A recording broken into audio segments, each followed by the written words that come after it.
Hello, good evening, नमस्ते।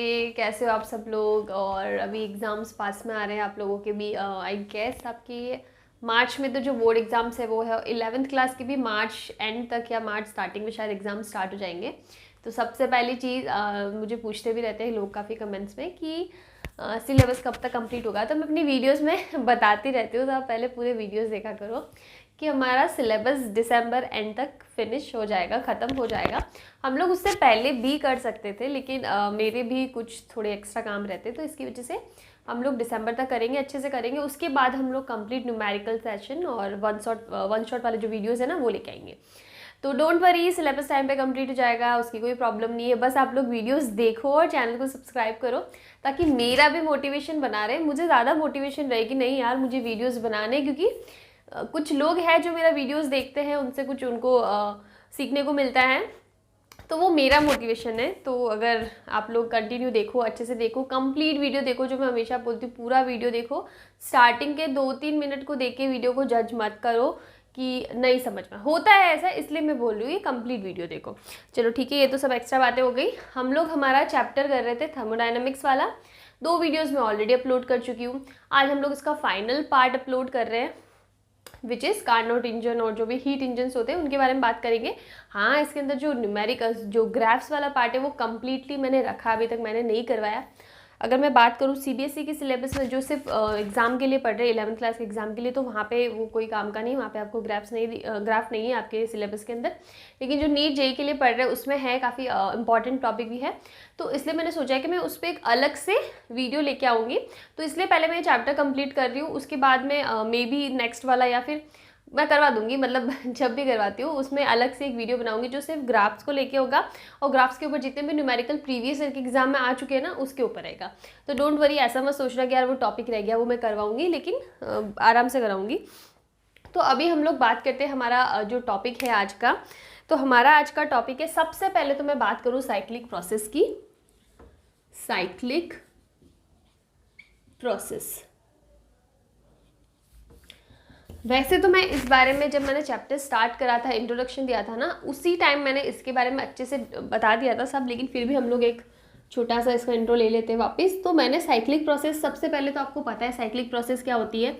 PV ये हो गया ग्राफ, और यहाँ पे साइक्लिक प्रोसेस मतलब क्लोज्ड एरिया वाली प्रोसेस, कुछ ऐसी प्रोसेस जहाँ पे इनिशियल और फाइनल पॉइंट क्या रहे, सेम रहे। फॉर एग्जाम्पल किसी ने यहाँ से स्टार्ट करा ना, तो ये वापस रिटर्न होके इधर ही आने वाला है। Let's say this is point A and this is point B. वो ए से बी तक गया और बी से वापस ए तक आ गया। ये प्रोसेस कब पॉसिबल है? ऐसे ही पॉसिबल है ना, इस टाइप से। पहले ए से बी तक जाएगा तो डायरेक्शन ये वाली होगी, फिर बी से ए तक आएगा तो डायरेक्शन ये वाली होगी।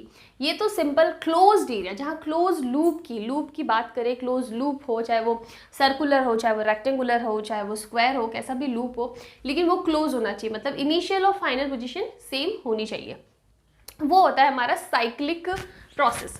दूसरी चीज़ ये है कि साइक्लिक प्रोसेस के अंदर हमने जब प्रीवियस वो चैप्टर्स पढ़े थे, जब हम लोग वर्क डन वाला चैप्टर पढ़े थे, तो वहाँ हमने बोला था कि जो वर्क डन होता है ना, उसके अंदर वो होता है कंजर्वेटिव फोर्सेस के थ्रू वर्क डन होता है। और वहाँ पे अगर कंजर्वेटिव फोर्सेस की बात करें, अगर आपने रिवीजन कर लिया है तो आपको पता होगा कि कंजर्वेटिव फोर्सेस ऐसे फोर्सेस होते हैं जो डिपेंड करते हैं इनिशियल और फाइनल पोजीशन पे। बेसिकली वो पोजीशन डिपेंडेंट होते हैं, पाथ डिपेंडेंट नहीं होते। चाहे आप किसी भी पाथ से जाओ, चाहे यहाँ से जा रहे हो चाहे यहाँ से जा रहे हो, ए से बी तक आ रहा है, वापस ए तक आ रहा है, मतलब इनिशियल और फाइनल पोजीशन तो सेम ही है, तो आपका पाथ डिपेंड नहीं करता है।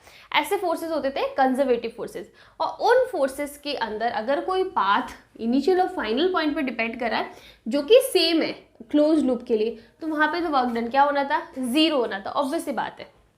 लेकिन जब हम लोग थर्मोडायनेमिक प्रोसेसेस पढ़ेंगे ना, तो वहाँ पे ऐसा नहीं है। यहाँ पे जो वर्क डन होता है ना, W इज़ नॉट कंजर्वेटिव, मतलब ये कंजर्वेटिव फोर्सेस के थ्रू किया हुआ वर्क डन नहीं है। ये जो होता है ना, वो होता है पाथ डिपेंडेंट।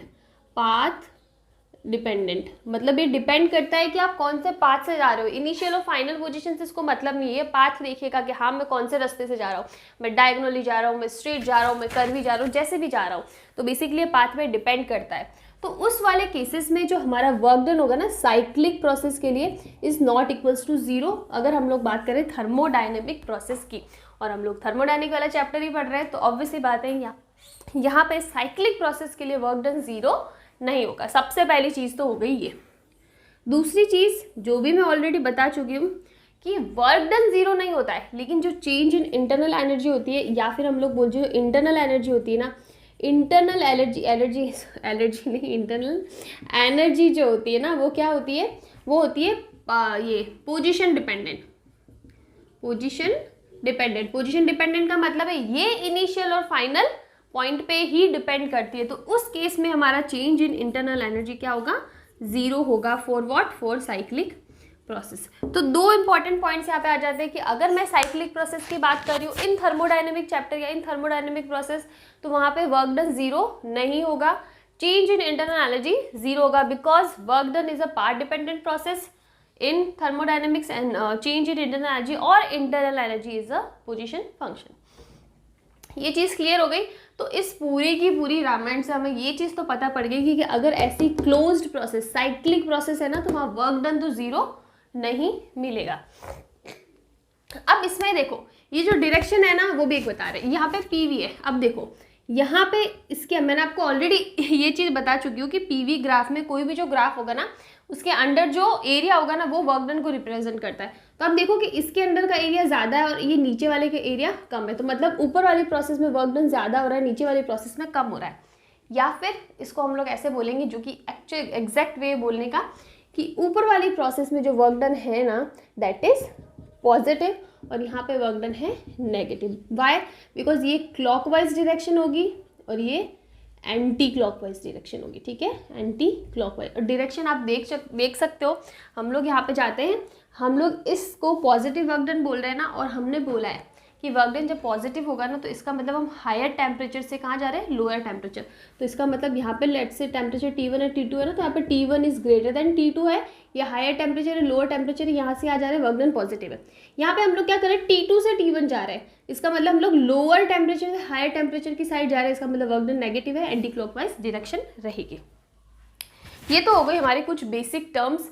ये आगे जब हम लोग हीट इंजन पढ़ेंगे ना, उससे पहले आपको ये चीज़ें पता होनी बहुत बहुत ज़रूरी है, इसलिए मैंने आपको सारा जो बेसिक इंट्रोडक्शन है ना, वो यहाँ पे मैंने कंप्लीट कर लिया। अब इसके आगे हमारा जो मेन टॉपिक है ना, वो हम लोग स्टार्ट करते हैं, दैट इज ओके। एक चीज़ और हम लोग कर सकते हैं, जैसे कि जो हमारी थर्मोडायनेमिक का जो फर्स्ट लॉ है, वो बोलता है delta Q is equal to delta W plus delta U, यही बोलता है। अब यहाँ पे हमने बोल दिया, हम लोग स्पेशली बात करें किसकी, साइक्लिक प्रोसेस की। साइक्लिक प्रोसेस की बात करें ना, तो इसका मतलब हमने बोल दिया साइक्लिक प्रोसेस के लिए वर्क डन तो not equals to zero, but this is equals to zero, change in internal energy. तो इसका मतलब हम लोग क्या बोल सकते हैं, delta Q equals to delta W होगा। ये रिलेशन हो सकता है। अब इसके आगे हम लोग नेक्स्ट हमारा जो मेन टॉपिक है वो पढ़ते हैं।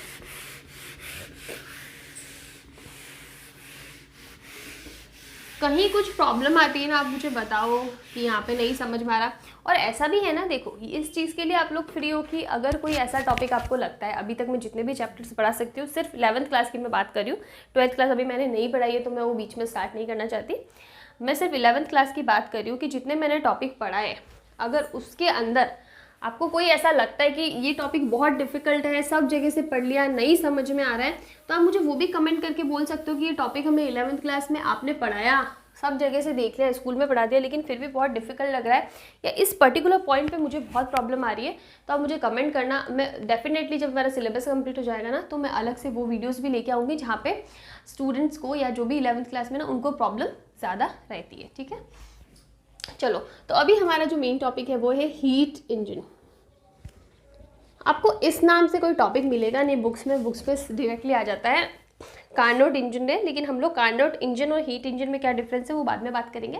कार्नोट इंजन बेसिकली एक 100% एफिशिएंट इंजन होता है, और ये हीट इंजन होता है। जो कार्नोट इंजन जो है ना, वो प्रैक्टिकली पॉसिबल नहीं है, मतलब रियल लाइफ में अभी उसको ऐसा पॉसिबल नहीं। हीट इंजन्स हैं जो हम लोग पढ़ते भी, यूज़ भी करते हो, इसी के अंदर एक पार्ट आता है कि जब कोई हीट इंजन 100% एफिशिएंट होना, तो वो एक कार्नोट इंजन होता है। वो सब हम लोग चीज़ें बाद में बात करेंगे, पहले हम लोग हीट इंजन की बात करते थे। अभी लास्ट हमने जो कैलकुलेशन करी वो क्या था, delta Q equals to delta W। अब आप इस रिलेशन को देखो, समझो कि यहाँ से इस रिलेशन से ही कुछ कंक्लूजन निकल रहा है जो हमको हीट इंजन की डेफिनेशन देगा। सबसे पहली बात, हीट इंजन क्या करता है, इसको हम लोग क्या बोलेंगे, हीट है ना, तो हम लोग इसको बोल देते हैं heat energy. Heat is a form of energy ना, तो हम लोग बोल देते हैं हीट एनर्जी। और ये क्या है, वर्क डन, इसका मतलब कुछ काम हो रहा है, कुछ काम हो रहा है मतलब कुछ चीज़ हो रही है, कुछ काम हो रहा है, तो इसका मतलब मैकेनिकल वर्क हो रहा है, कुछ हो रहा है, कुछ हिल रहा है, कुछ ऊपर जा रहा है, कुछ नीचे जा रहा है, किसी टाइप का काम हो रहा है, तो हम लोग इसको बोलेंगे मैकेनिकल वर्क, ठीक है ना, मैकेनिकल वर्क। तो basically heat engine is a type of engine which converts heat energy into mechanical energy. क्या करता है ये, converts heat energy into mechanical energy, mechanical energy। ये होता है हमारा हीट एनर्जी, जो ये होता है हमारा हीट इंजन, जो हमें हमारा जो रिलेशन निकला है ना साइक्लिक प्रोसेस का, उससे हमको पता भी पड़ गया है कि ये डेफिनेशन निकल रही है कि हीट इंजन जो होता है वो हीट एनर्जी को मैकेनिकल एनर्जी में मैकेनिकल वर्क डन करता है या फिर मैकेनिकल एनर्जी में कन्वर्ट करता है। बेसिकली हम लोग हीट को यूज़ करके, हीट का मतलब क्या होता है, टेम्परेचर डिफरेंस। बहुत स्टार्टिंग में मैं ये डेफिनेशन बता चुकी हूँ कि हीट मतलब जहाँ पे भी कहीं पे टेम्परेचर का डिफरेंस होगा ना, कि वहाँ पे कुछ टेम्परेचर का डिफरेंस है दो स्टेज पे, तो वहाँ पे हम लोग हीट एनर्जी स्टडी कर सकते हैं, वहाँ पे हमको हीट एनर्जी मिल जाएगी, because heat energy is due to temperature difference. तो बेसिकली बात है हम लोग ये कर रहे हैं कि जहाँ पे हमको टेम्परेचर डिफरेंस मिलेगा या फिर जहाँ पे हीट एनर्जी है ना, उसको हम लोग कन्वर्ट कर सकते हैं मैकेनिकल वर्क में, मैकेनिकल एनर्जी में, मतलब उस हीट एनर्जी को, उस टेम्परेचर डिफरेंस को यूज़ करके हम लोग कुछ काम करवा सकते हैं। तो क्या काम करवाएंगे वो ही इस हीट इंजन के अंदर आएगा। तो इसके अंदर हम लोग लेते हैं, देखो फॉर एग्जाम्पल हम लोग बात करें हीट एनर्जी की ना, और ये जो हीट इंजन है ना वो काम करता है, ये जो हमने अभी पढ़ा ना ग्राफ, पीवी का ग्राफ, तो इसमें जो ऊपर वाला साइकिल था ना, जब वर्क डन क्या था, पॉजिटिव था, जहाँ पे डायरेक्शन क्या थी, क्लॉकवाइज डायरेक्शन थी, उस केस में हम लोग इसको पढ़ेंगे, वहाँ पे हमारा क्या होगा, हीट इंजन होगा। तो इसमें आप देखो हम लोग बात करें, ये T1 था, ये T2 था, और T1 is greater than T2, तभी हमारा वर्क डन पॉजिटिव हुआ है, जब हाई टेम्परेचर से लोअर टेम्परेचर की साइड हम लोग जा रहे हैं। तो बेसिकली यहाँ पे हमारे पास सबसे पहले आता है एक हाई टेम्परेचर, ठीक है, जिसको हम लोग बोलते हैं सोर्स। इसका कुछ टेम्परेचर होगा, let's say it is T1, ठीक है, एंड दिस इज सोर्स बोला है, इसका मतलब यहाँ से हम लोग इस टेम्परेचर को ले सकते हैं, ज़्यादा है ये टेम्परेचर। अब हमने क्या बोला कि हीट एनर्जी क्या करती है, सॉरी ये हीट इंजन क्या करता है, इस हीट एनर्जी को, मतलब इस टेम्परेचर की वजह से, टेम्परेचर डिफरेंस की वजह से जो एनर्जी क्रिएट होगी ना, उसको मैकेनिकल वर्क में कन्वर्ट करता है। तो हमने पहले भी मोस्टली इस चैप्टर में पढ़ा है पिस्टन वाला, कि फॉर एग्जांपल हमारे पास यहाँ पे कोई गैस है और यहाँ पे ये पिस्टन है, ठीक है, ये पिस्टन है। अब हम लोग यहाँ पे अगर टेम्परेचर डिफरेंस है, ठीक है, अंदर टेम्परेचर ज़्यादा है, प्रेशर, वो सारी चीज़ें हम लोग पढ़ चुके हैं, तो हम लोग किसी तरीके से इस पिस्टन को ऊपर की साइड शिफ्ट कर सकते हैं।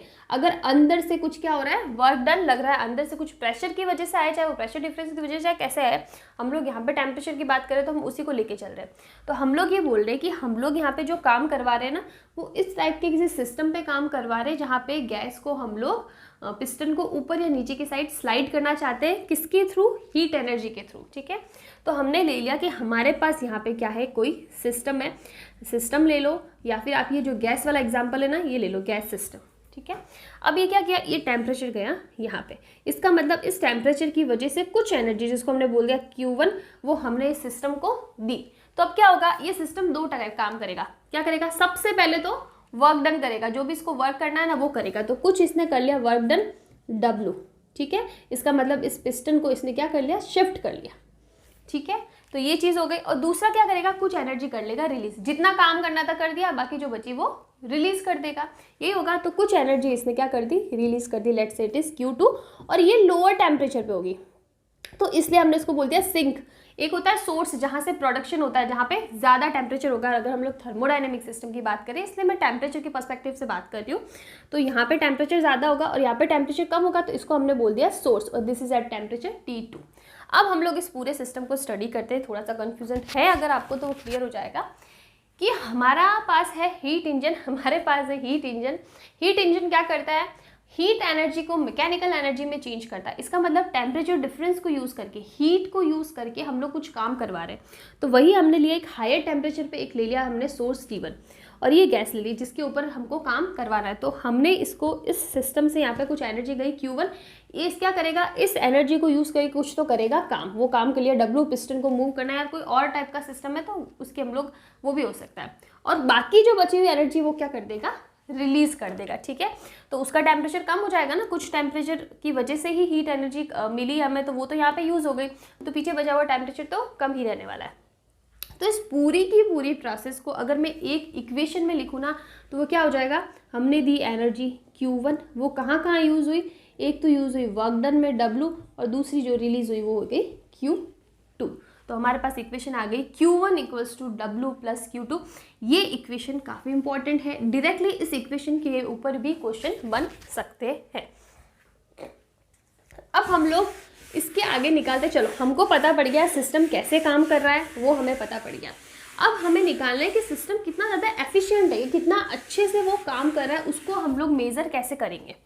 कुछ भी आपने मशीन बनाई, ठीक है, किसी ने कोई मशीन है, तो हम ये भी तो चेक करते हैं ना कि मशीन कितना अच्छे से काम कर रही है, वो कितनी ज़्यादा एफिशिएंट है। वो आप कैसे चेक करोगे, वो आप ऐसे चेक करोगे कि कम से कम एनर्जी, अगर मैं प्रॉपर अगर फिजिक्स में सिस्टम्स की बात करूँ तो हम क्या बोलेंगे, कम से कम एनर्जी देकर हमको ज़्यादा से ज़्यादा काम मिल रहा है।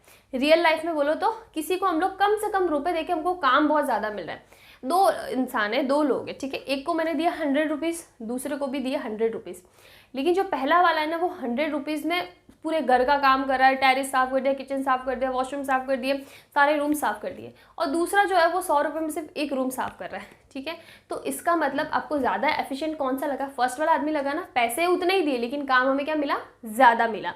तो बेसिकली मैं कहना चाहती हूँ कि अगर हम लोग हीट इंजन की बात करें ना, तो कम से कम हीट देके हमको काम ज़्यादा से ज़्यादा मिला। जितना ऐसा होगा ना, ऐसा मतलब कैसा कि हमें कम से कम हमने हीट एनर्जी दी है, हीट एनर्जी, या फिर हम लोग बोलेंगे कम से कम हमने फ्यूल दिया सिस्टम को, फ्यूल से ही सिस्टम चलेगा ना, that is a form of heat energy. लेकिन हम लोग ज़्यादा एप्रोप्रिएट वर्ड्स का यूज़ करें तो हम लोग बोल सकते हैं कि हमने सिस्टम को कम से कम फ्यूल दिया लेकिन हमें काम बहुत ज़्यादा मिल रहा है। अगर ऐसा होगा तो हम लोग बोलेंगे कि सिस्टम बहुत ज़्यादा एफिशिएंट है, बहुत अच्छे से काम कर रहा है।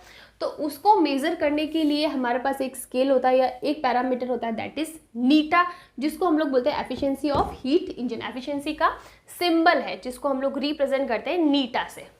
ठीक है, तो अब हमने ये तो डिफाइन कर दिया कि दे रहे टेम्परेचर कम से कम, इसका मतलब हम लोग उसको फ्यूल दे रहे कम से कम, वो काम मिलना चाहिए ज़्यादा से ज़्यादा, तो हम लोग इसको लिख सकते हैं W। अब ये W को आप समझ लेना, ये सब जगह बाय गैस है क्योंकि पिस्टन ऊपर ही साइड शिफ्ट करें ना, तो गैस ने काम किया, by gas, it is by gas. ठीक है, डिवाइडेड बाय Q1। अब इसको समझते कि मैंने फॉर्मूला का ऐसा क्यों लिखा। मैंने बोला है ये जो Q1 है ना, वो हम लोग स्टार्टिंग में देते वही था, तो दैट इज़ आर फ्यूल, और ये हमारा वर्क डन है।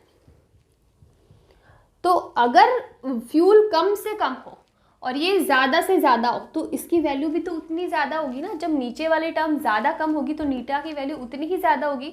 तो बेसिकली अगर हमारे सिस्टम में फ्यूल हमने कम से कम दिया है और वर्क डन हमें ज़्यादा मिल रहा है उसके रिस्पेक्ट में, तो हमारा नीटा भी ज़्यादा होगा। इसका मतलब हमारी एफिशिएंसी भी ज़्यादा होगी। और इसका ऑपोजिट, ये तो कर रहे हो ज़्यादा और ये मिल रहा है कम, तो उसके रिस्पेक्टिवली हमको नीटा की वैल्यू भी कम मिलेगी। इसका मतलब ये एकदम एग्जैक्ट डेफिनेशन दे रहा है हमारे एफिशिएंसी की। जैसा सिस्टम काम करेगा उसके हिसाब से हमको रिजल्ट मिल जाएगा। अगर Q कम है, वर्क डन ज़्यादा है, तो हमें ज़्यादा मिलेगा नीटा भी, मतलब हम लोग बोलेंगे सिस्टम ज़्यादा एफिशिएंट है। तो ये हमारी डेफिनेशन हो गई, simply eta equals to W upon Q1। और हमारी इक्वेशन क्या आई थी, Q1 equals to W plus Q2, यही आई थी। तो यहाँ से हम लोग क्या लिख सकते हैं, W की वैल्यू निकाले तो जाएगा Q1 माइनस Q2। अब वैल्यू यहाँ पे पुट कर दो, ये हो जाएगा Q1 minus Q2 upon Q1, या फिर हम लोग बोल सकते हैं 1 minus Q2 upon Q1। And this is our very very important formula for heat engines. आगे जाके हम लोग इस फॉर्मूला को एक और फॉर्म में कन्वर्ट करेंगे, तो इसीलिए मैं बोल रही हूँ this formula is very important. और यहाँ तक की चीज़ें आपको समझ में आ जानी चाहिए कि कैसे आया है। ठीक है, तो अब इसके आगे हम लोग इसका जस्ट ऑपोजिट केस पढ़ते हैं। चलो, तो यहाँ तक आई थिंक किसी को कोई प्रॉब्लम होनी नहीं चाहिए। अब हम लोग आगे की चीज़ पढ़ते हैं। ये हमने हीट इंजन पढ़ा, इसी में एक इसका ऑपोजिट केस आएगा जो होता है रेफ्रिजरेटर। ठीक है, रेफ्रिजरेटर, क्या डिफरेंस है, जब हमने अभी जब ये पढ़ा ना हीट इंजन में फर्स्ट वाले केस, तो उसके अंदर हमने क्या पढ़ा कि जब हमारा वर्क डन पॉजिटिव हो, हमने जब क्लॉकवाइज डायरेक्शन में वर्क डन करा है ना, तब वहाँ पे वो सारे केसेस थे। अब हमारा केस आ गया दूसरा, जहाँ पे हम लोग ये जो नीचे वाला था ना इस साइड, इसका मतलब यहाँ से यहाँ जा रहा था और हमको पता है T1 is greater than T2, तो इसका मतलब हम लोग लोअर टेम्परेचर से हायर टेम्परेचर की साइड जा रहे हैं, एंटी क्लॉकवाइज डायरेक्शन में जा रहा है। जब कोई इंजन इस वाले मेथड पे काम करे, इस वाले प्रोसेस को फॉलो करे ना, तो उसको हम लोग रेफ्रिजरेटर वाला सिस्टम कहेंगे। ऐसा क्यों? बिकॉज यहाँ पे हम लोग लोअर टेम्परेचर से हायर टेम्परेचर में जा रहे हैं, या फिर हम लोग ऐसा बोल सकते हैं जब हमने यहाँ पे सोर्स बनाया था ना वो टेम्परेचर ज़्यादा था, तो यहाँ पे हम लोग कम टेम्परेचर, हमने बोला है ना हम लोग वहाँ पे हम लोग हायर टेम्परेचर से लोअर टेम्परेचर जा रहे थे, यहाँ पे हम लोग लोअर टेम्परेचर से हायर टेम्परेचर की साइड जा रहे हैं। इसका मतलब हम लोग टेम्परेचर तो दे रहे हैं कम और हमें मिल रहा है ज़्यादा। कहीं पे कैसे मिल रहा है सब हम लोग समझेंगे। तो ऐसा कुछ सिस्टम है, कम टेम्परेचर से ज़्यादा टेम्परेचर की साइड जा रहे हैं। इसका मतलब यहाँ पे क्या होगी, कूलिंग होगी। ये तो पता है ना, हमारे पास टेम्परेचर ऑलरेडी कम है तो वहाँ पे हमको कूलिंग प्रोसेस ही तो मिलेगी। लेकिन कहीं ना कहीं जब हम लोग वो सिस्टम काम करने लग जाएगा तो वहाँ पे कहीं पे टेम्परेचर इंक्रीमेंट भी होगा, उसकी वजह से कुछ रिजल्ट मिलेगा। कैसे? आप सबसे अच्छा एग्जाम्पल रेफ्रिजरेटर अपने आप में बोल दिया, फ्रिज का एग्जाम्पल ले लो। फ्रिज का क्या ले लो, फ्रिज ही ले लो, ठीक है। तो आपने फ्रिज में देखा होगा कि वहाँ पे कूलिंग होती है। तो चलो ये चीज़ तो हमने समझ ली कि कम टेम्परेचर की वजह से कूलिंग होगी, लेकिन फिर वो टेम्परेचर जो हम लोग बोले ना कम से ज़्यादा, तो वो ज़्यादा वाला टेम्परेचर जो हीटिंग इफेक्ट है वो हमें कहाँ मिलता है? फ्रिज के पीछे की साइड कंप्रेसर होता है। चेक करना, पहले वाले फ्रिज में नीचे की साइड होता था, आजकल जो काफ़ी फ्रिज आते हैं लेटेस्ट वाले उनमें ऊपर की साइड भी कंप्रेशर रहता है। तो आप देखना वहाँ से कितनी ज़्यादा गर्म हीट निकलती है। तो बेसिकली कूलिंग हो रही है, हमारा वर्क डन हो रहा है। वर्क डन क्या हो रहा है, हम लोग कूल कर रहे हैं सिस्टम को, वर्क डन हो रहा है। लेकिन जो हमने पहले वाले केस में बोला था ना हीट रिलीज होती है कम टेम्परेचर पे, यहाँ पे इसका ऑपोजिट होता है। यहाँ पे हमको हीट मिलती है लेकिन वो ज़्यादा मिलती है, ज़्यादा टेम्परेचर में मिलती है, जो हमें फ्रिज में पीछे की साइड में, आप कभी भी कंप्रेसर की साइड में थोड़ा ऐसे अंदर हाथ नहीं डालना, साइड में आराम से फील कर सकते हो वो कितना गर्म होता है, कितनी गर्म वहाँ से हीट निकलती है। That is due to this anti clockwise direction वाला जो इफेक्ट है ना, इसकी वजह से होता है। तो अगर मैं सिस्टम की बात करूँ तो सेम सिस्टम होगा। यहाँ पे क्या हो जाएगा, हमारे पास सोर्स रहेगा लेकिन that will be at lower temperature, T1 बोल दो आप इसको। फिर हमारे पास कोई सिस्टम है, ठीक है, हमने इस पर कराया वर्क डन। एक चीज़ आपको याद रखने वाली एक चीज़ आपको याद रखनी है कि जब हमने हीट इंजन पॉजिटिव साइकिल के लिए पढ़ा था ना, जब हमारा वर्क डन पॉजिटिव था, तो वहाँ पे हमने बोला था वर्क डन बाई गैस। हमने जब चैप्टर स्टार्ट किया था ना, तब हमने दो चीज़ें पढ़ी थी, एक होता है वर्क डन बाई गैस और एक होता है वर्क डन ऑन गैस। ये होता है पॉजिटिव और ये होता है नेगेटिव होता है। और हमने अभी बोला है कि ये जो रेफ्रिजरेटर वाला केस होता है ना, ये होता है नेगेटिव साइकिल के लिए। जो नीचे वाला साइकिल होता है ना, ये जहाँ पे वर्क डन क्या होता है, नेगेटिव होता है, बिकॉज उसके नीचे का एरिया कम होता है। मैंने आपको सारी चीज़ बता दी। तो इसका मतलब जब हम लोग इसके ऊपर जो सिस्टम पढ़ेंगे ना, तो वहाँ पे भी वर्क डन क्या होगा, नेगेटिव होगा। और नेगेटिव वर्क डन को हम लोग क्या बोल सकते हैं, वर्क डन ऑन गैस। तो हम लोग बोल सकते हैं work done on gas, that is negative of work done by gas. ये सारी चीज़ें क्लियर है, तो ये चीज़ मिलेगी। और दूसरा हमें कुछ एनर्जी रिलीज होती है, दैट इज सिंक, और ये हो जाएगा टेम्परेचर T2। और यहाँ पे T2 is greater than T1। एक चीज़ हम लोग कंफर्म कर लेते हैं कि इसको सोर्स सिंक को हमने ऑपोजिट भी लिख सकते हैं या नहीं लिख सकते, नहीं ठीक है, आप इसको सोर्स और सिंक की बोलो, लेकिन टेम्परेचर का आप इसको याद रखना कि T2 is greater than T1 in case of refrigerator. ठीक है, तो ये सारी चीज़ बढ़ गई हमने। अब हम लोग को लिखनी है इसके ऊपर इक्वेशन। तो हम लोग कैसे लिख सकते हैं, दैट इज एनर्जी Q1 और ये Q2 और ये वर्क। अब देखो यहाँ पे क्या हो जाएगा, Q1 equals to Q2 release हो रही है, फिर होगा negative of work done, negative होगा ना यहाँ पे, नेगेटिव ऑफ वर्क डन। तो हम लोग ऐसे लिख सकते हैं ना, Q1 plus W equals to Q2 लिख सकते हैं इस तरीके से हम लोग। हम लोग थोड़ा सा स्पेस कर लेते हैं यहाँ पे।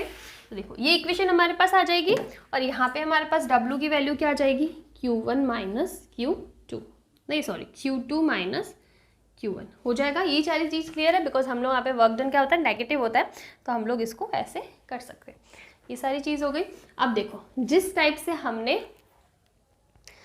एफिशिएंसी वाला कॉफिशिएंट पढ़ा था नीटा, उसी टाइप से यहाँ पे एक कॉफिशिएंट होता है जिसको हम लोग बोलते हैं कॉफिशिएंट ऑफ परफॉर्मेंस। ठीक है, रेफ्रिजरेटर के केस में उसको हम लोग बोलते हैं कॉफिशिएंट ऑफ परफॉर्मेंस, जिसको हम लोग रिप्रेजेंट करते हैं बीटा से। किससे रिप्रेजेंट करेंगे? बीटा से। जो क्या होता है, इसका जस्ट ऑपोजिट ये होता है Q1/W। ठीक है, जस्ट उल्टा, बिकॉज यहाँ पे हमको इसको Q1/W करोगे और रिलेशन निकालना तो सिंपल सा है, Q1 और W की वैल्यू क्या होती है? Q2 माइनस Q1, ऐसा ही होगा, W equals to Q2 minus Q1। ठीक है, तो ये सारी की सारी डेफिनेशन हमारी कुछ इस टाइप से हो जाएगी। और ये सारी चीज़ आपको पता होना चाहिए कि रेफ्रिजरेटर में एंटी क्लॉकवाइज डायरेक्शन वाला लेते हैं। जब ऊपर हीट इंजन पड़ा था पॉजिटिव साइकिल के लिए था, रेफ्रिजरेटर नेगेटिव साइकिल के लिए था। यहाँ पे कूलिंग इफेक्ट होता है, जो हीट निकलती है वो हाई टेम्परेचर पे होती है। ये सारी चीज़ हम लोग ऑलरेडी सब कुछ पढ़ चुके हैं। And that is why work done on gas, because यहाँ पे हमने बोला ना वर्क डन ऑन गैस होता है बिकॉज नेगेटिव साइकिल होता है। तो ये सारी चीज़ें हो गई। ओके, ये तो हो गया बेसिक चीज़ें। अब इसके आगे हम लोग पहले पढ़ लेते हैं, 2 स्टेटमेंट है थर्मोडायनेमिक्स का, जो सेकंड लॉ है ना उसमें सिर्फ और सिर्फ 2 स्टेटमेंट ही है। मैं यहाँ लिख देती हूँ, आपको एक्सप्लेन कर देती हूँ। उसके बाद में हम लोग आगे बात करेंगे कार्नोट साइकिल की, जो चैप्टर का लास्ट टॉपिक है। मैंने ट्राई तो यही करा है, देखो कि मैं इजी से इजी लैंग्वेज में इजी से इजी टर्म्स यूज़ करके आपको एक्सप्लेन कर सकूँ। फिर भी कहीं नहीं समझ में आता है, हो सकता है नहीं समझ में आया, ह्यूमन नेचर है, कुछ चीज़ें कितनी बार ही समझ आ लो नहीं समझ आती, तो ऐसा होता है। तो मुझे कमेंट्स में बताना। तो अभी मैं हमारे पास यहाँ पे हम लोग बात कर रहे हैं सेकंड लॉ ऑफ थर्मोडायनेमिक्स, जिसके अंदर सिंपली हमारे पास 2 स्टेटमेंट है। एक स्टेटमेंट दिया है कैल्विन प्लैंक ने और दूसरा स्टेटमेंट दिया है क्लॉसियस स्टेटमेंट, जिसको हम लोग बोलते हैं। पहला स्टेटमेंट बोलता है कि no process is possible whose sole result is the absorption of heat from a reservoir and the complete conversion of heat into work. Basically ये बोलता है कि ऐसा कोई सिस्टम पॉसिबल नहीं है जिसके अंदर कोई इंटरनल एनर्जी में चेंज नहीं आ रहा है और जितने का जितना हमने हीट दिए ना वो सारी की सारी हीट कन्वर्ट हो जाए किसमें? वर्क डन में। जो हमारा हीट इंजन बोलता है ना delta Q equals to delta W, कि दैट इज नॉट पॉसिबल कि कंप्लीट ऐसा हो जाए कि जितनी हमने हीट एनर्जी दी है वो सारी की सारी वर्क डन करे, कुछ भी वहाँ पे एनर्जी का एब्जॉर्प्शन, एनर्जी का लॉस कुछ भी ऐसा नहीं हो। सिंपल सा है, जितना मैंने दिया, मैंने 10 रुपया दिया, मुझे 10 रुपये का ही काम मिल जाए, ऐसा नहीं होगा। वो 8-9 रुपये का काम करेगा, 2-3 रुपये का कमीशन ले लेगा। सिंपल लैंग्वेज में ऐसा ही है। तो ये जो कैल्विन प्लैंक है ना, वो उनका स्टेटमेंट है कि ऐसा पॉसिबल ही नहीं, कहीं ना कहीं हीट लॉस तो, एनर्जी लॉस तो होगा ही होगा। जस्ट हमारा दूसरा स्टेटमेंट होगा क्लॉसियस स्टेटमेंट, कि no process is possible whose sole result is the transfer of heat from a cooler object to a hotter object. ये बात करा हमारे रेफ्रिजरेटर के बारे में कि ऐसा भी कोई सिस्टम पॉसिबल नहीं है जहाँ पे कि सारी की सारी हमने एनर्जी दी और उससे हमको सिर्फ और सिर्फ कूलिंग इफेक्ट मिले, ठीक है, उसके अलावा कुछ भी नहीं हो, कि सारी की सारी energy colder object to hotter object में ट्रांसफर हो जाए और कहीं पे भी लॉस नहीं हो। तो कहीं ना कहीं दोनों के दोनों स्टेटमेंट एकदम एक दूसरे के जैसे ही है। सेम स्टेटमेंट ये वो भी यही बोल रहे हैं कि जितनी भी हमें एनर्जी दी, चाहे हम लोग कोल्डर हॉटर कुछ भी बात करें, चाहे हम लोग रेफ्रिजरेटर की बात करें, चाहे हीट इंजन जो फर्स्ट वाली प्रोसेस है उसकी बात करें, दोनों ही केसेस में ऐसा पॉसिबल नहीं है कि हमने जितनी एनर्जी दी है ना, हमने दी है 20 जूल की एनर्जी और हमें 20 जूल का ही वर्क मिल जाए। That is not possible.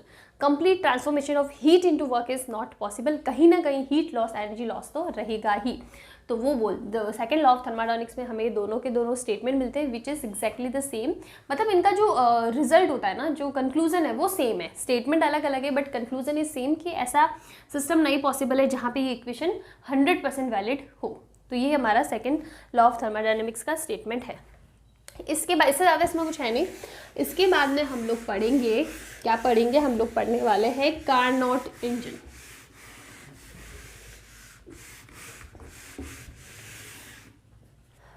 Carnot engine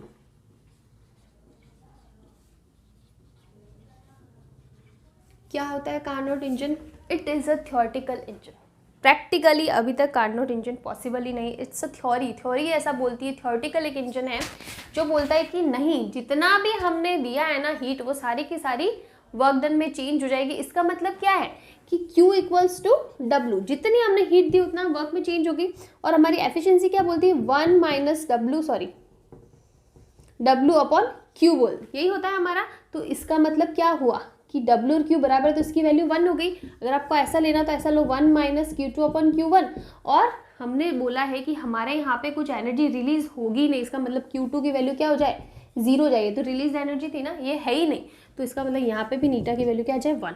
तो दैट इज़ नॉट पॉसिबल कि कंप्लीट मतलब होता है ना एफिशिएंट है, 100% एफिशिएंट है, नीटा इक्वल्स टू 1। जब हम लोग परसेंटेज में निकालेंगे तो इसको 100 से मल्टीप्लाई करेंगे, दैट इज 100%। इसका मतलब ऐसा कोई सिस्टम पॉसिबल नहीं है जो 100% एफिशिएंट हो। लेकिन कार्नोट इंजन ऐसा बोलता है कि नहीं, ऐसा एक कार्नोट इंजन है जो कि हमारे कंप्लीट हीट एनर्जी को वर्क डन में चेंज करते हैं, और इसकी एफिशिएंसी क्या आती है, 100% आती है। It is a theoretical engine, ऐसा प्रैक्टिकली भी पॉसिबल नहीं आया। इसके अंदर जो प्रोसेस होती है ना, वो होती है स्लो, क्वासी स्टैटिक बोलते हैं हम लोग, स्लो प्रोसेस है, लिख देती हूँ मैं क्वासी स्टैटिक प्रोसेस। और दूसरी चीज़ ये रिवर्सिबल साइकिल है।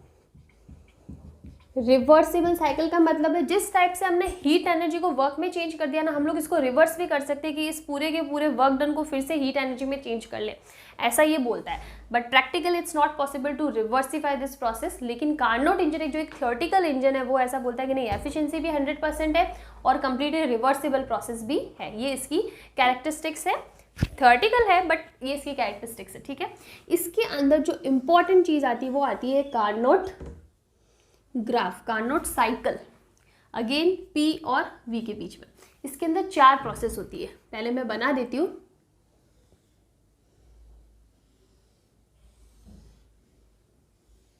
ठीक है, थोड़ा सा टेढ़ा मेढ़ा बन गया, इसको सही कर देते हैं यहाँ से। ठीक है, चल जाएगा काम। यहाँ पे हमारे पास 4 प्रोसेस है, मैं सब चीज़ें लिख देती हूँ पहले। P1 V1 T1, P2 V2 T1, P3 V3 T2 and this is P4 V4 T2। ठीक है, ये हमारा है, इसकी क्लॉकवाइज डिरेक्शन हमने दे दी है। अब आप देखो, सबसे पहली प्रोसेस, 4 प्रोसेस है, 1 2 3 4। सबसे पहली चीज़ तो साइक्लिक प्रोसेस है, बिकॉज हम लोग जहाँ से गए थे वहीं से वापस रिटर्न आ रहे हैं। दूसरी चीज़, फर्स्ट प्रोसेस हमारा क्या है, आप देखो खुद ही, P1 V1 P2 V2, pressure change हो रहा है, वॉल्यूम चेंज हो रहा है, बट टेम्परेचर चेंज नहीं हो रहा है। यहाँ पे भी T1 है, यहाँ पे भी T1 है। इसका मतलब फर्स्ट जो प्रोसेस है ना, वो हमारी क्या है, आइसोथर्मल प्रोसेस।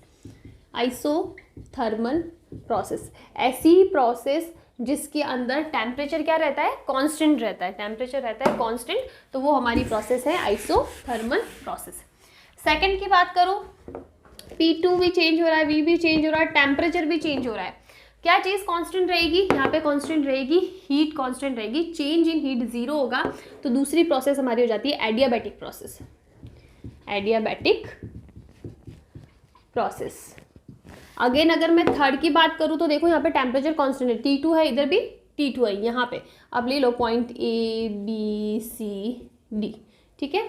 तो यहाँ पे टेम्परेचर कांस्टेंट है, तो इसका मतलब ये भी प्रोसेस क्या हो जाएगी, अगेन आइसोथर्मल प्रोसेस। और उसी टाइप से अगर मैं फोर्थ प्रोसेस की बात करूँ तो यहाँ पे हीट कांस्टेंट रहेगी और ये अगेन हो जाएगी adiabatic process. So we have basically 4 process, जिसमें से दो ही टाइप की प्रोसेस है, लेकिन रिपीट हो रही है। 2 आइसोथर्मल है, 2 एडियाबैटिक है। यहाँ से यहाँ पे isothermal adiabatic, again isothermal adiabatic. अब इनके अंदर क्या होता है वो मैं सारी चीज़ें बता चुकी हूँ कि आइसोथर्मल प्रोसेस के अंदर टेम्परेचर कांस्टेंट रहता है और एडियाबैटिक प्रोसेस के अंदर हीट कांस्टेंट रहती है, चेंज इन हीट 0 होता है। मतलब जब यहाँ से यहाँ कोई हो रहा है ना, मतलब कुछ भी ऑब्जेक्ट ट्रैवल कर रहा है, कुछ भी हो रहा है, तो वहाँ पे हमारी हीट कांस्टेंट रहने वाली है। जब P इस प्रोसेस से इस प्रोसेस में आते हैं ना, तो एक एडियाबैटिक प्रोसेस है। इसका मतलब इन दोनों प्रोसेस के बीच में हीट में कोई भी चेंज नहीं हो रहा है, heat is constant, change in heat is what, 0। That is our adiabatic process. तो वो सारी चीज़ें मैं बता चुकी हूँ ऑलरेडी। तो हमारे पास 4 प्रोसेस है। अब हमें क्या निकालना है, इस प्रोसेस के लिए हमने बोल दिया कि कार्नोट इंजन है, ठीक है। अब आप निकालो कि इसकी एफिशिएंसी कितनी होगी। हमें एफिशिएंसी का फॉर्मूला पता है, वो क्या होता है, W/Q1, यही होता है। तो उसके लिए सबसे पहले निकालो work done, that is total work done for this process. अगर मैं बात करूँ सबसे पहली प्रोसेस जो हमारी है आइसोथर्मल प्रोसेस, और हमें पता है कि आइसोथर्मल प्रोसेस के अंदर जो वर्क डन होता है ना, कितना होता है वर्क डन, वर्क डन होता है nRT। T कितना टेम्परेचर, यहाँ से यहाँ टेम्परेचर T1 है, कांस्टेंट है ना T1, और ये हो जाता है ln यानी लॉग, और ये हो जाएगा V2 upon V1, final volume upon initial volume ही होता है। अगर आपको इसको log 10 की बेस में चेंज करना है तो 2.303 भी यूज़ कर सकते हैं, लेकिन मुझे पता है आगे जाके कहीं कैंसिल आउट होने वाला है, तो मैंने इस फॉर्म में लिखा है, हो जाएगा। अब हम लोग दूसरी बात करें, ये वर्क डन W1, ये W2। दूसरी प्रोसेस कौन सी है? Adiabatic process. एडियाबैटिक प्रोसेस के अंदर वर्क डन क्या होता है? R upon gamma -1 T1 minus T2, ऐसे होता है। P1 V1 minus P2 V2, जिसको हम लोग T1 माइनस T2 भी लिख सकते हैं, बिकॉज यहाँ पे टेम्परेचर T1 और यहाँ पे टेम्परेचर T2 है। Initial minus final. Third process is again what? Isothermal process. तो यहाँ पे क्या हो जाएगा? W3 इक्वल्स टू NR, लेकिन यहाँ पे टेम्परेचर क्या है? T2 यानी टेम्परेचर इज T2। अब ये हो जाएगा LN, और वॉल्यूम फाइनल वॉल्यूम कितना है? V4 upon V3। लेकिन हम लोग इसको और भी एक फॉर्म में लिख सकते हैं। कैसे लिख सकते हैं? यहाँ लिख देते हैं। इसको मैं लिख सकती हूँ नेगेटिव ऑफ NRT2 LN, और ये हो जाएगा V3/V4। मैंने ऐसा किस लिए किया? आप खुद देखो, यहाँ पे हम लोग ज़्यादा वॉल्यूम से कम वॉल्यूम की साइड जा रहे हैं, ठीक है। V3 ज़्यादा है और V4 कम है, तो इसलिए मैंने इसको नेगेटिव लिख दिया ताकि हमको पॉजिटिव रिजल्ट मिले। V3 अपॉन V4, मतलब हमने इसको ईजी कर दिया। ये हमारे समझने के लिए है कि जैसे यहाँ पे यहाँ पे V2 अपॉन V1 कर रहे थे ना, तो V1 कम था, V2 ज़्यादा था, बेसिकली इसकी वैल्यू पॉजिटिव आ रही थी। और यहाँ पे अगर मैं यही टर्म रखती ना, तो हमें पता है कि V4 क्या है? V4 कम है और V3 ज़्यादा, तो इसकी वैल्यू लेस देन 1 हो रही थी ना, इसलिए मैंने इसको नेगेटिव साइन करके इस फॉर्म में चेंज कर दिया। आगे जाके पता भी पड़ जाएगा क्यों करा। और फोर्थ प्रोसेस जो है हमारा, वो क्या है? Adiabatic process. तो work done is again what? R upon gamma -1, और क्या हो जाएगा? देखो T2 minus T1, initial minus final होता है, T2 माइनस T1। ये आ गई हमारे पास चारों की चारों प्रोसेस। तो अब हम लोग ग्राफ वगैरह को हटा देते, इसकी अब हमें नीड नहीं है। चारों की चारों प्रोसेस हमारे पास आ गई। अब हमें निकालना है टोटल वर्क डन, ठीक है, WT, यानी टोटल वर्क डन। ये चारों के चारों को सम करो। तो आप देखो, जब आप W2 और W4 को सम करोगे ना, तो 0 आएगा। R अपन गामा -1 कांस्टेंट हो जाएगा, पीछे क्या बचेगा? T1 minus T2 plus T2 minus T1, ये कैंसिल जो हो जाएगा 0। तो मतलब ये दोनों तो सम होके 0 हो जाएगा। पीछे बचने वाला है क्या? NR T1 LN V2/V1, और माइनस का NR T2 LN, ये हो जाएगा V3/V4। ठीक है, ये हमारे पास आ गया हमारा टोटल वर्क डन। अब देखो, अब एक प्रोसेस होती है जो मैं कैलकुलेट नहीं करूंगी, लेकिन इजी सा है। उसके अंदर है कि अगर हम लोग ये इक्वेशन यूज़ करें ना, P1 V1 equals to P2 V2 and P3 V3 equals to P4 V4, या फिर P1 V1 gamma equals to P2 V2 gamma, because हमारे पास दो ही प्रोसेस, या तो आइसोथर्मल या फिर एडियाबैटिक प्रोसेस। तो दोनों की मैंने इक्वेशन लिख दी, P3 V3 equals to gamma, और ये हो जाएगा P4 V4 गामा। जब आप मेरे इक्वेशन को सॉल्व करोगे ना, तो आपके पास एक रिजल्ट आएगा, that is V2/V1 equals to V3/V4। इसका मतलब ये जो टर्म है और ये जो टर्म है ना, वो एक दूसरे के इक्वल है। तो अगर इक्वल है ना, तो मैं ये चीज़ लिख सकती हूँ कि WT यानी total work done equals to NR, और ये भी कॉमन आ जाएगा बिकॉज सेम है, कोई भी ले लो, V2/V1 ले लो, कॉमन आ गया, और ब्रैकेट में क्या बच जाएगा? T1 minus T2। ये हमारे पास रिजल्ट आ जाएगा, NR log V2/V1 T1 minus T2, ये रिजल्ट हमारे पास आ जाएगा। अब हमारा कॉफिशिएंट ऑफ एफिशिएंसी कांस्टेंट क्या बोलता है? Eta equals to W/Q1। W total work done आ गया। Q1 हमारे पास क्या था? देखो, हमारे पास ये जो साइकिल होता है ना, इसका complete cycle, that is cyclic process होती है, तो हमें पता है Q इक्वल्स टू W होता है। तो Q1 इक्वल्स टू किसके बराबर हो जाएगा? W1 के। और W1 क्या था? NR T1 LN V2/V1, ये था। अब डिवाइड कर लो, क्या आ जाएगा? देखो, NR LN V2/V1, हाँ, T1 माइनस T2 हो जाएगा ब्रैकेट में, डिवाइडेड बाय NR T1 और LN V2/V1 लिख सकते हैं। ये से कैंसिल हो जाएगा, NR से NR कैंसिल हो जाएगा। थोड़ा सा क्लीन कर देते हैं।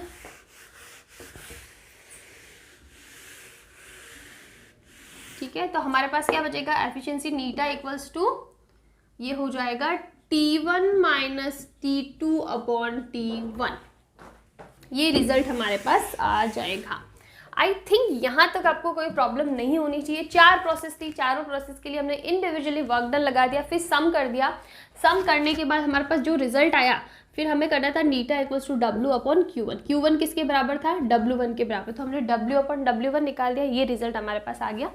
अब आप देखो इसको क्या लिख सकते हो, इसको लिख सकते हो 1 minus T2 by T1। This is very very important relation. अगर हमें टेम्परेचर की टर्म्स में पूछा हो ना तो हमें ये रिजल्ट मिलेगा। दूसरा, हमें पता है कि ये जो है ना eta equals to 1 minus T2 upon T1, ये किसके बराबर आया था जब हमने हीट इंजन पढ़ा था, ये आया था 1 माइनस Q2 अपॉन Q1 आया था। तो यहाँ से हम लोग ये बोल सकते हैं, आप कंपेयर करोगे तो T2 upon T1 equals to Q2 upon Q1। यहाँ पे थोड़ा और इजी कर लेते हैं, T1 by T2 equals to Q1 by Q2। ये रिलेशन भी हमारे पास आता है। तो ये रिजल्ट है हमारे कार्नोट इंजन का। और कार्नोट इंजन की जो एफिशिएंसी आती है वो टेम्परेचर की टर्म्स में आ रही है 1 माइनस T2 अपॉन T1।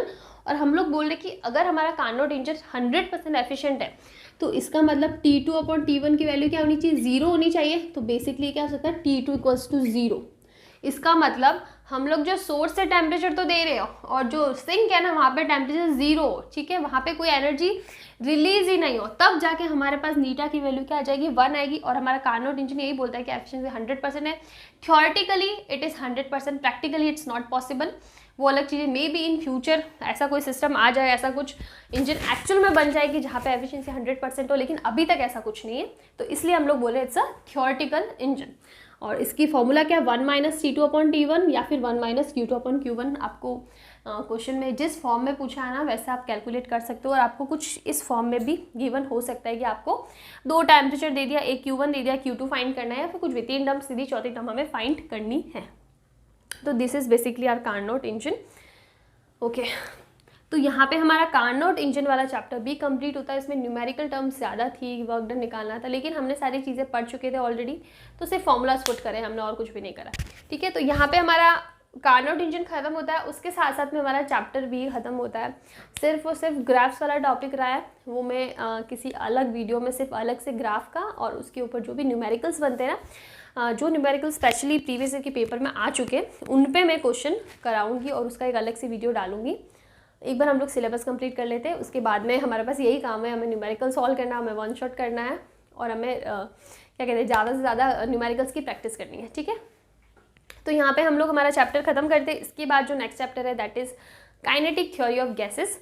पूरा का पूरा थ्योरी वाला चैप्टर है, बहुत ज़्यादा उसमें कैलकुलेशन या वैसा कुछ नहीं है, स्टेटमेंट वाले क्वेश्चन ज़्यादा बनते हैं। तो विल ट्राई कि हम लोग उसको वन शॉट में ही कंप्लीट कर दें, ठीक है। उसमें मुझे बोर्ड पे ज़्यादा कुछ सॉल्व करना नहीं है, अच्छे से मैं एनर्जी खा पी के करूँगी, बिकॉज इतना कंटिन्यू बोल नहीं सकती हूँ मैं। तो नेक्स्ट वीडियो में हम लोग उसकी बात करेंगे। तो यहाँ पे हम लोग हमारा चैप्टर खत्म करते हैं। कहीं प्रॉब्लम आ रही है, कुछ नहीं समझ में आया, कमेंट्स में बताना, मैं डेफिनेटली उनको सॉल्व करूँगी। अभी नहीं तो किसी वीडियो में लेके आऊँगी और मैं टैग भी करूँगी कि मैं इसके ऊपर ऑलरेडी वीडियो बना चुकी हूँ, ठीक है। तो आज का हमारा वीडियो एंड करते हैं और थैंक यू।